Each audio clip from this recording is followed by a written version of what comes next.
Colgate Dental Cream to clean your breath while you clean your teeth and help stop tooth decay. And Luster Cream Shampoo for soft, glamorous, caressable hair bring you Our Miss Brooks, starring Eve Arden. It's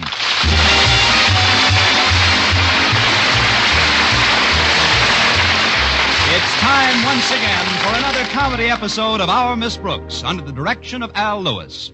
Well, many schools hold various popularity polls from time to time, and Madison High School, where Our Miss Brooks teaches English, is no exception. No, and I felt extremely honored last week because I had been voted faculty queen of the football team.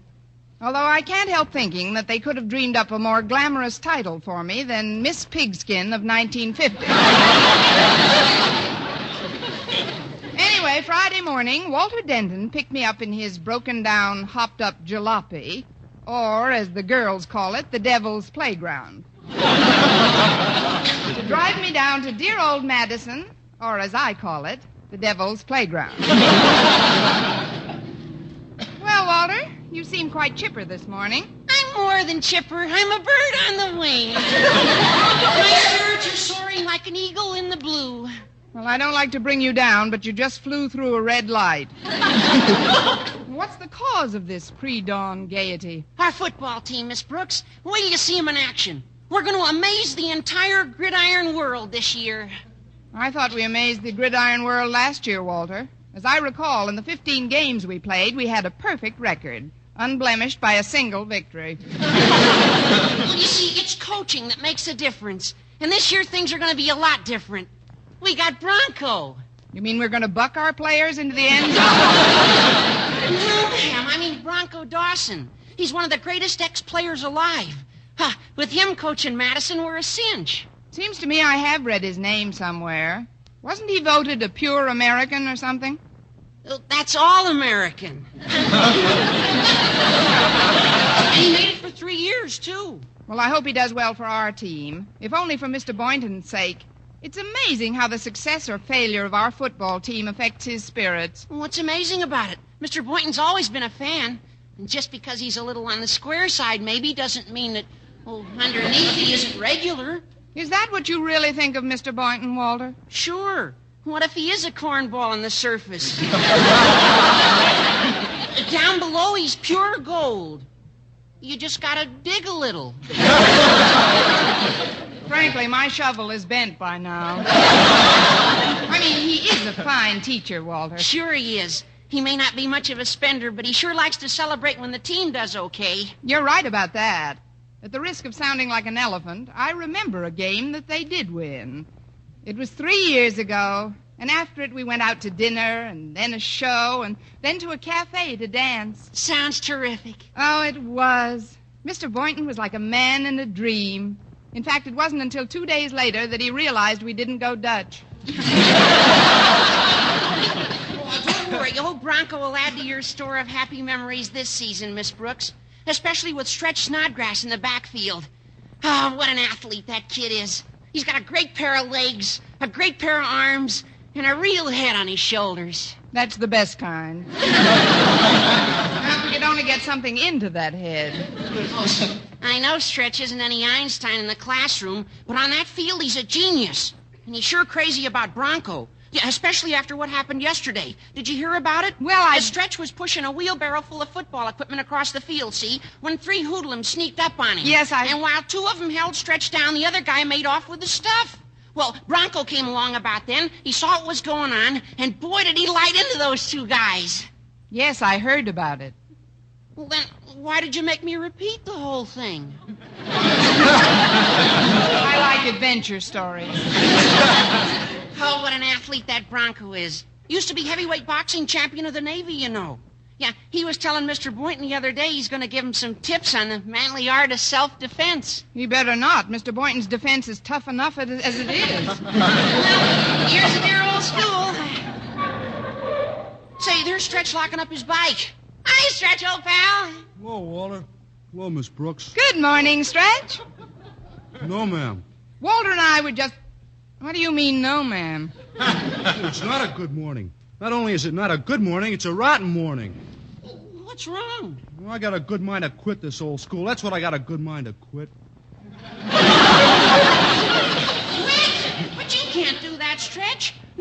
all the time you've put in. Walter's right, Stretch. One more year and you're eligible for a pension.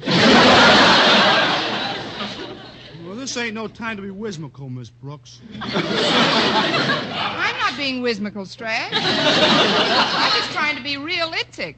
What's the trouble?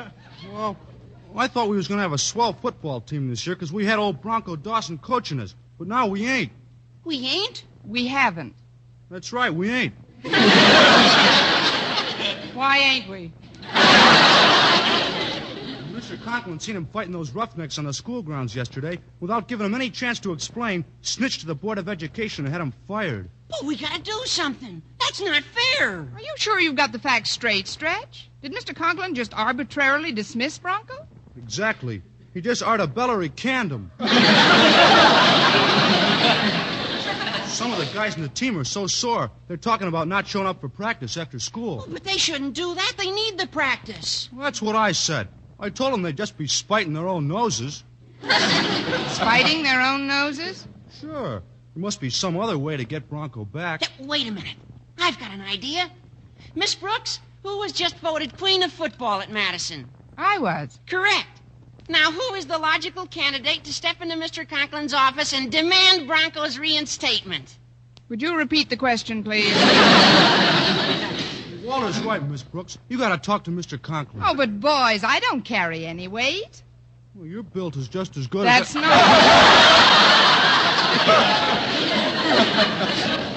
I just don't get along with Mr. Conklin. Oh, you've got to do it, Miss Brooks.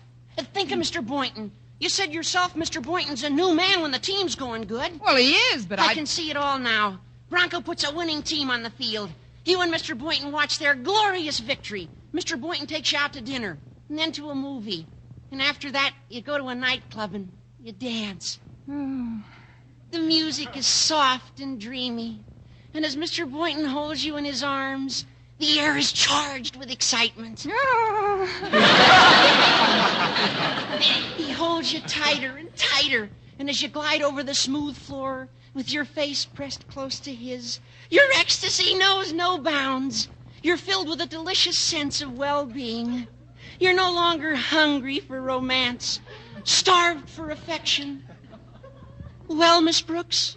Don't wrap those words up. I'll eat them right here.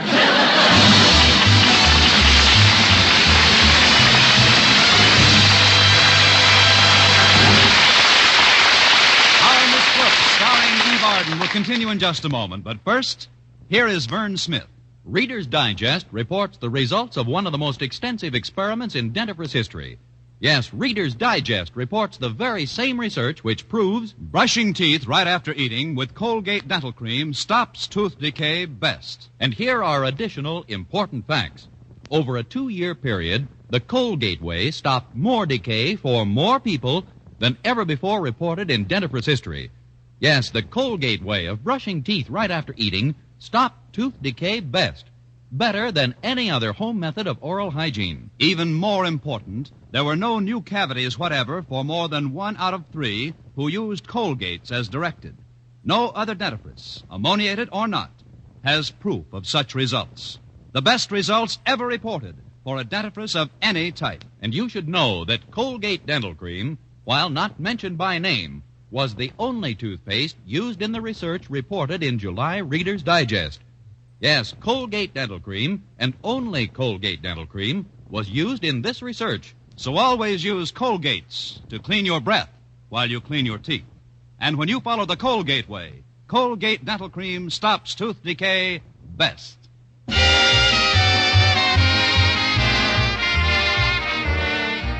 Well, Walter and Stretch convinced me that without Bronco Dawson, Madison couldn't have a winning football team. And I knew that without a winning football team, I couldn't have a winning evening with Mr. Boynton. So I let them aim me in the direction of Mr. Conklin's office and wish me good luck. Do the best you can, Miss Brooks. Remember, we're rooting for you. We sure are, Miss Brooks. Please try your uttermost to get old Bronco reinstated.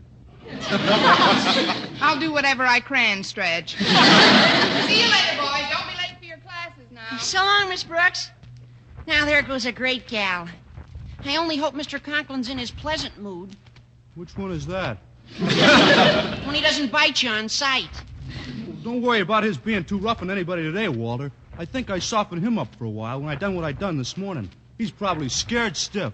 Stretch, what did you do? I thought I'd make him sweat a little on account of what he'd done to Bronco. So I phoned him up and put a handkerchief over the mouthpiece to disguise my voice. What did you say to him? I just said, "Hiya, Mr. Conklin. This is Bronco Dawson. I'm coming to school today and beat your big fat head in."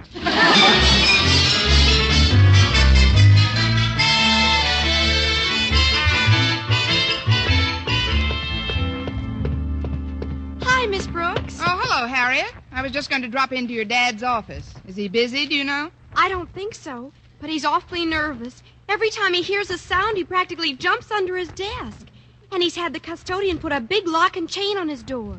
Sounds like he's expecting me. Maybe you can find out what's bothering him. He wouldn't tell me a thing. All right, Harriet, I'll see you in class. Bye.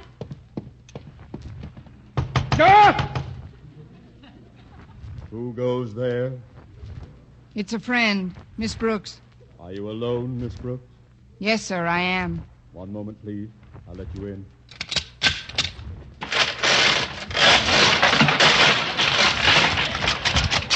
Good morning, Mr. Get in quickly!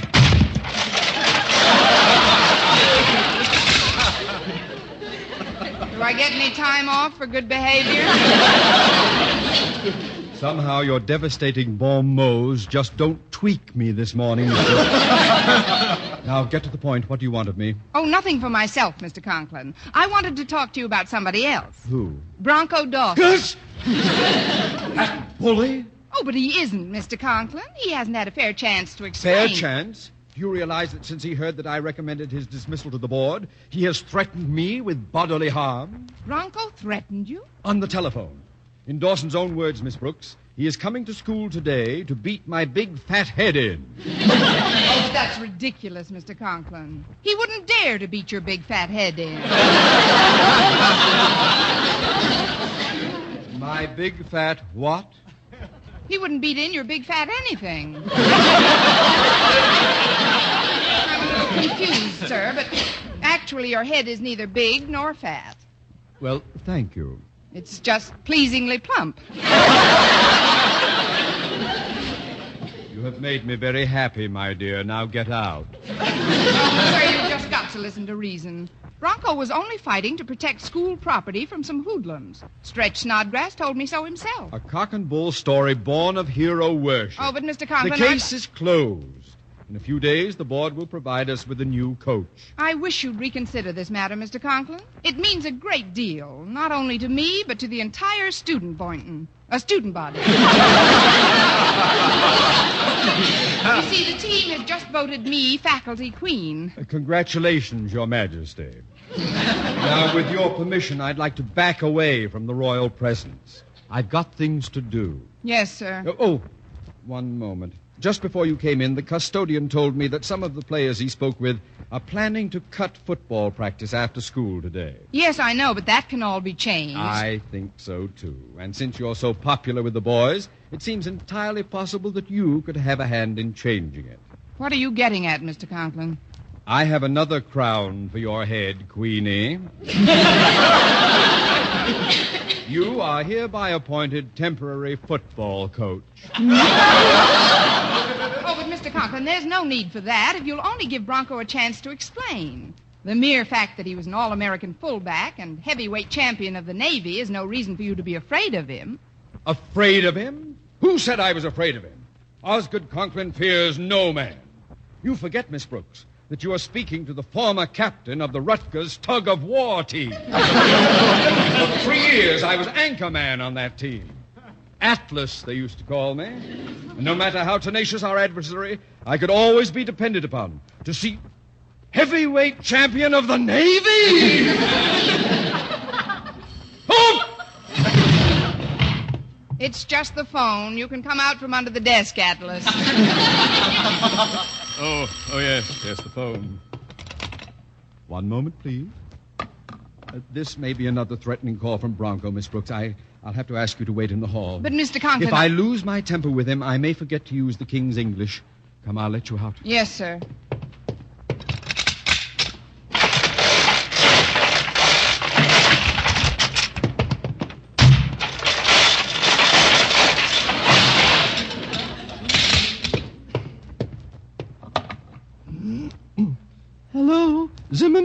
butcher shop.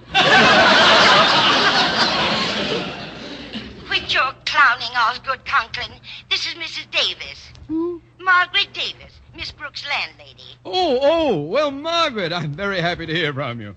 Very happy indeed. Well, you may not be so happy when I tell you why I called.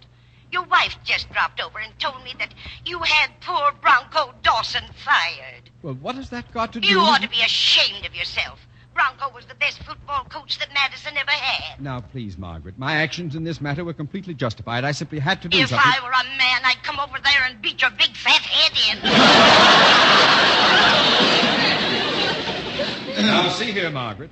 Bronco Dawson engaged in a common brawl on my campus yesterday. He's nothing but a ruffian. He's a perfect gentleman. I happened to witness part of that encounter, and the moment Bronco saw me, he stopped hitting those bullies. What? That's how much of a gentleman he is. He told me himself he would never hit anyone in the presence of a woman. He wouldn't? Well, perhaps we'd better discuss this another time, Margaret. But I'll Osgood, talk to you later. I've been suddenly taken busy. Good day.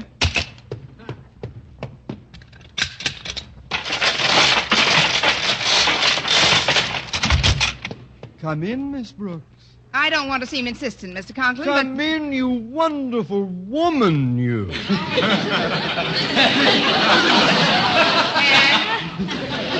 Sit down, my dear. Take my chair. I'll squat on the floor. Go on. Sit in that swivel chair. Lean back on it. Take a nap if you like. A nap? You mean I'm awake now? Oh, there's the bell, Mr. Conklin. I've got a class starting. You mean we've got a class, Miss Brooks. I have long been of the opinion that a man in my position should occasionally refurbish his education. And where can I better acquire additional knowledge than by kneeling at the feet of wisdom? Your feet, Miss Brooks. If I knew you were coming, I'd have shined my shoes.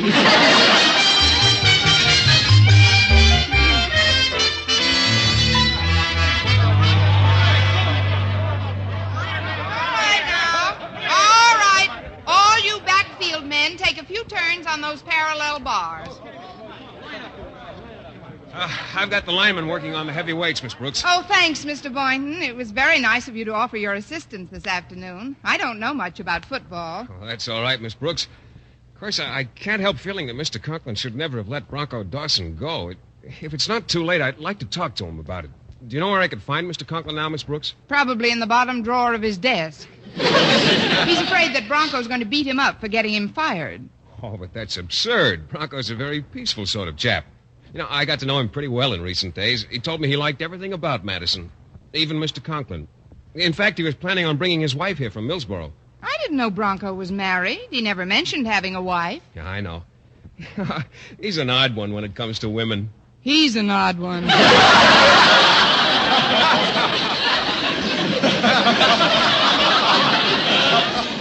By that, I meant he keeps his private life pretty much to himself. He sort of confided in me, though. Even told me he had a baby a couple of years ago. Never mentioned it to a soul. Must have been quite a surprise to his wife. I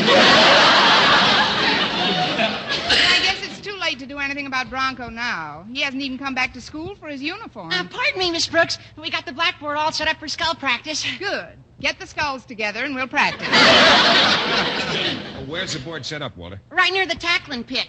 Of course, those hoodlums stole our tackling dummy yesterday, so I had to borrow a big laundry bag from the cafeteria. I told Kenny Patterson to get it stuffed with sawdust or something. I hope he didn't forget. Hey, get a load of me, folks. I borrowed Bronco Dawson's uniform for today. It's the old number 99 he wore in college. Oh, good old 99. And that yellow jersey is hot stuff, all right. Well, how do you like him, Miss Brooks? Now I know how mustard looks when it's happy. But, Stretch, where's your own uniform? Well, that showed up missing. One of those hoods glommed on it yesterday while Bronco was clobbering the other two. How does that go again? I'll translate, Mr. Boynton. Stretch means his uniform was pilfered by one brigand while our football coach was taking punitive measures against his Confederates. How does that go again? Well, we better get going. I want to see if that laundry sack has been stuffed. In honor of me having old Bronco's uniform on, Miss Brooks, don't you think I ought to get the first shot at tackle practice? Well, don't look at me, Stretch. You'll have to settle for the sack.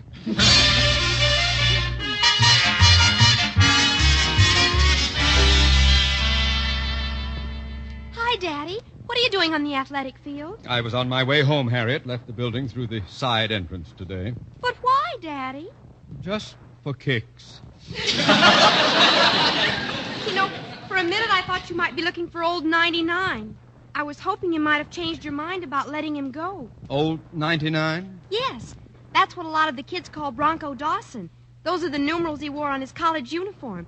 He's kept them to this day. I hope I've seen the last of Bronco Dawson and his numerals. I'm afraid you're not going to get your hope, Daddy. It looks like old 99 is coming out of the gym now. Where? Oh, there. Oh, dear. I'd like to stay and watch some practice, but I've got a date with Susie Prentice at 3:15, and Oh, golly, I'm late. See you later, Daddy. I've got to run. You've got to run? Oh, no, I better not. He'd nail me in a minute on this open field. I've got to hide. Ah, this laundry bag. I'll just hop in here and pull the string. Champion of the Navy yet. All right now, fellas. Let's line up for the tackle practice. Give me a hand with this dummy, will you, folks? All right, Walter. I'll help, too. I'm glad Kenny didn't forget to stuff it. From the way it feels, it must have stuffed it with blubber. Well, we'll just hoist it up between these uprights. Yeah. Now remember, fellas, hit it low and hit it hard. Come on, Stretch. You started off. Okay, here goes.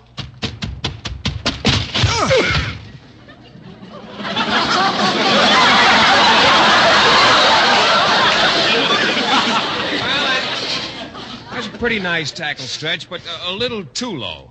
What do you mean, too low, Mr. Boynton? I thought I hit it just right. Why don't you show him what you mean, Mr. Boynton? Me? But I haven't played football in years. Oh, go ahead, Mr. Boynton. With your physique, you'll grind that old sack into powder.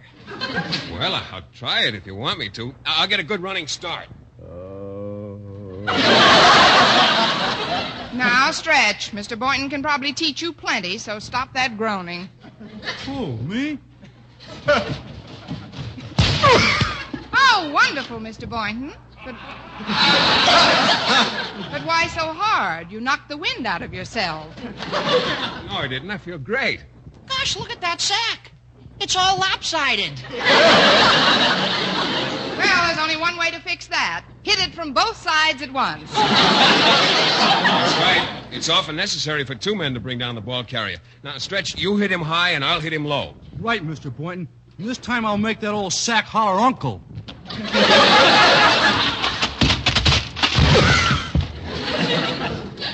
Uncle?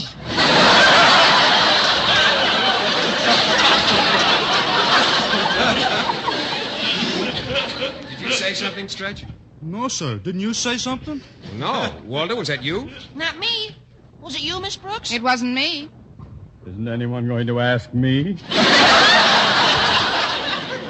The sack. It talked. Oh, it sounds like Mr. Conklin's in there. Oh, heavens. Quick, release those pulleys. I'll get the drawstrings. Oh, it is Mr. Conklin. Yes, Miss Brooks, it is. And I blame you for this entire outrage. Me? But You knew I was threatened by Bronco Dawson. You knew I was trying to hide from him. And what more logical place for me to hide than here in this laundry bag? But that's not fair, Mr. Conklin. You should have known I was in there when you helped hoist me up. I'm sorry, Mr. Conklin. I have an ironclad alibi. An alibi? Yes, sir. Just take a look at the size of that bag. What has that got to do with it? I couldn't possibly think that even you were that big a dummy. Eve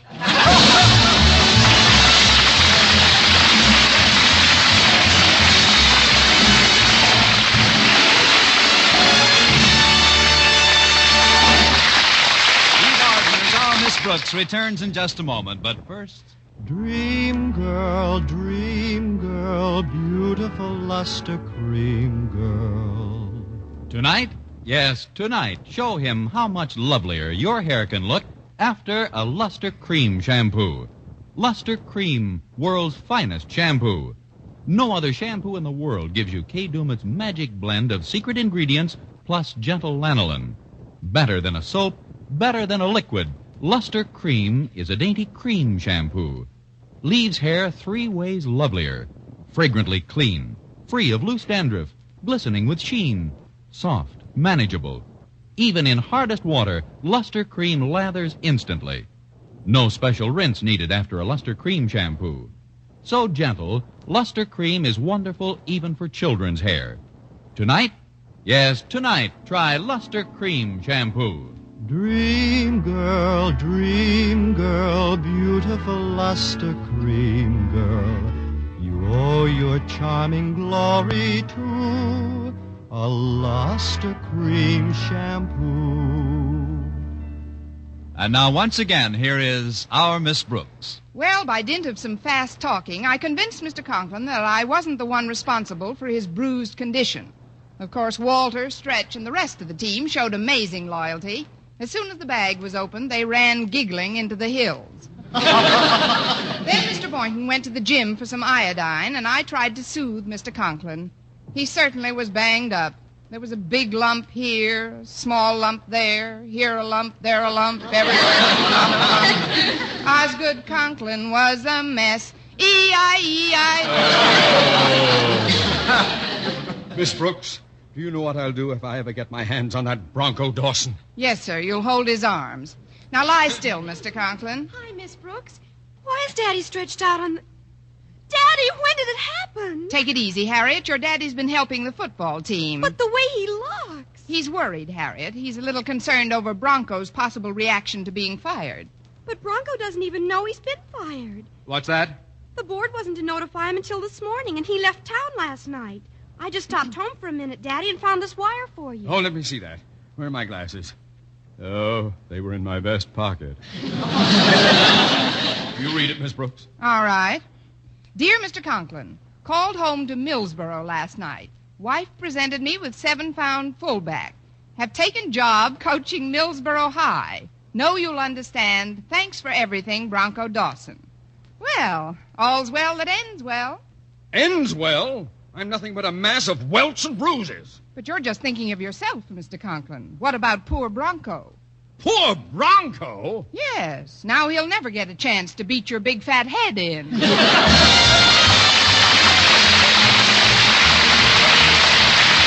Listen to another Our Miss Brooks show brought to you by Luster Cream Shampoo for soft, glamorous, caressable hair and Colgate Dental Cream to clean your breath while you clean your teeth and help stop tooth decay. Our Miss Brooks, starring Eve Arden, is produced by Larry Burns, written by Al Lewis and Joe Quillen, with music by Wilbur Hatch. Mr. Boynton is played by Jeff Chandler, Mr. Conklin by Gale Gordon. Others in tonight's cast were Jane Morgan, Dick Crenna, Gloria McMillan, and Leonard Smith.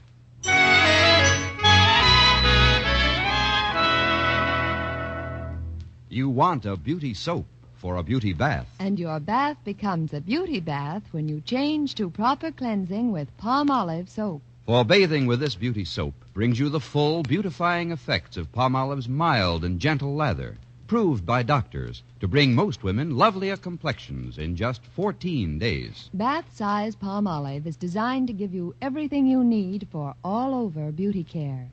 Fragrance for daintiness, mildness for loveliness, purity for gentleness, big bath size for thriftiness. So get big bath size Palmolive. So mild, so pure, so right for all of you.